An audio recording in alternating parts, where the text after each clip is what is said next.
Salut à toutes et à tous, bienvenue dans cette nouvelle actualité.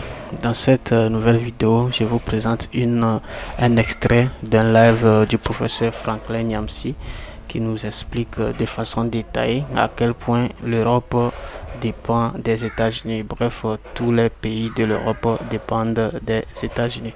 Il a d'abord commencé dans sa vidéo à nous parler de la façon dont le président Zelensky, le président ukrainien, avait refusé de signer l'accord que lui proposait Donald Trump et que plus tard il est revenu avec toute une autre décision. Sans faire trop de commentaires, je vais vous laisser écouter le professeur lui-même, le professeur Franklin Nyamsi, du début jusqu'à la fin, les explications et les éclaircissements qu'il nous apporte dans cette vidéo. Donc sans faire trop de commentaires. Nous assistons à quelque chose d'extraordinaire. La clarification de ce qui était en jeu entre la Russie et l'Ukraine. Quelles sont les deux parties qui négocient la fin du conflit entre la Russie et l'Ukraine? Vous êtes d'accord avec moi? À l'unanimité, vous écrivez les États-Unis d'Amérique et la Russie. Le fait que l'Ukraine ne soit pas en première ligne des négociations, qu'est-ce que cela signifie?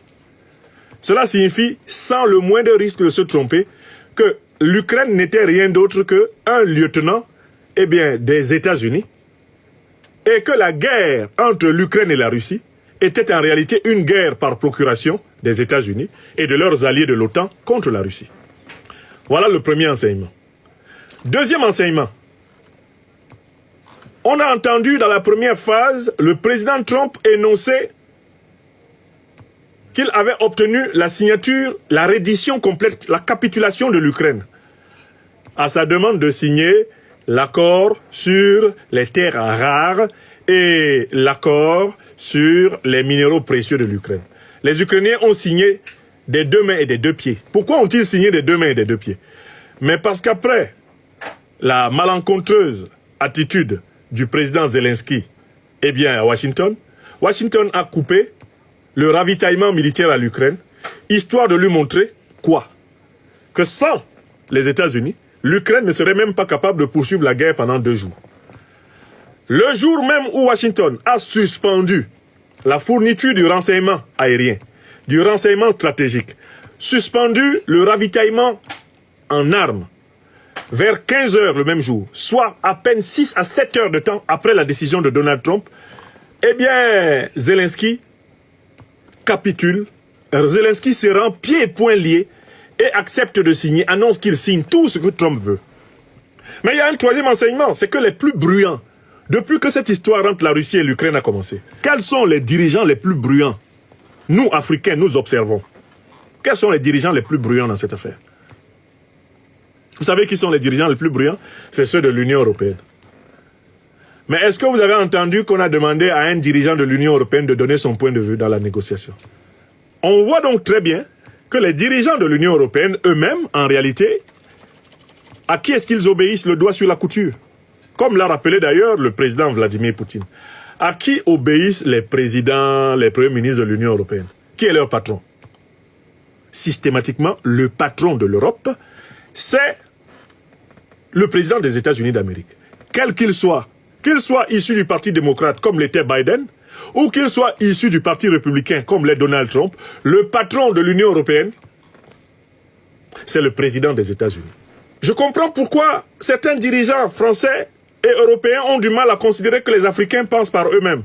La raison vient du fait qu'en fait, eux-mêmes, ils ne pensent plus depuis longtemps par eux-mêmes.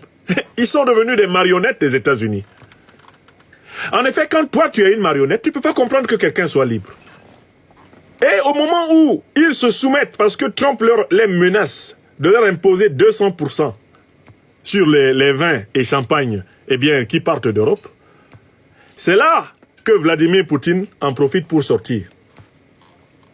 Poutine en profite pour sortir et pour dire que si Donald Trump le veut, l'Europe pourrait de nouveau recevoir bientôt du gaz russe. Astaghfirullah. Est-ce que vous comprenez ce qui se passe là? C'est-à-dire que Poutine sait tellement qui est le patron de l'Europe que Poutine sort au même moment. Dès que Trump a dit qu'il va faire 200% pour discipliner ses alliés, mais en réalité ses vassaux européens, Poutine est sorti pour dire, bon, Trump, puisque c'est toi qui es leur patron, si tu veux, je vais pouvoir leur redonner du gaz et du pétrole moins cher. En fait, Trump et Poutine jouent à la balle avec l'âme des dirigeants européens. Ils sont en train de jouer au ping-pong avec eux. Imaginez les dirigeants européens transformés en ballons de ping-pong. Et sur une table, il y a d'un côté Trump et il y a de l'autre côté Poutine. Trump envoie Poutine ce match. Donc en fait, ce à quoi nous assistons ici en Europe, c'est la confirmation de la vassalité européenne par rapport aux États-Unis. Enfin, pour finir, vous voyez la négociation, donc elle se passe uniquement entre les deux. Et le cessez-le-feu qui a été conçu par les États-Unis, immédiatement et aveuglément approuvé par l'Ukraine, mais Vladimir Poutine a posé ses conditions. Nous autres Africains, donc, qui regardons tout cela, quelles leçons pouvons-nous tirer de l'évolution de ces négociations russo-américaines et de la mise à l'écart de l'oligarchie politique européenne, de la mise à l'écart du régime de Zelensky? Quelles leçons pouvons-nous en tirer?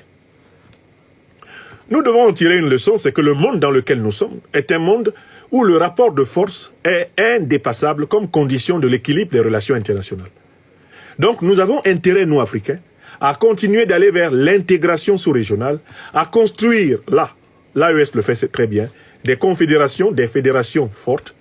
Nous avons intérêt à aller vers un grand État fédéral d'Afrique noire pour pouvoir peser efficacement sur les relations internationales.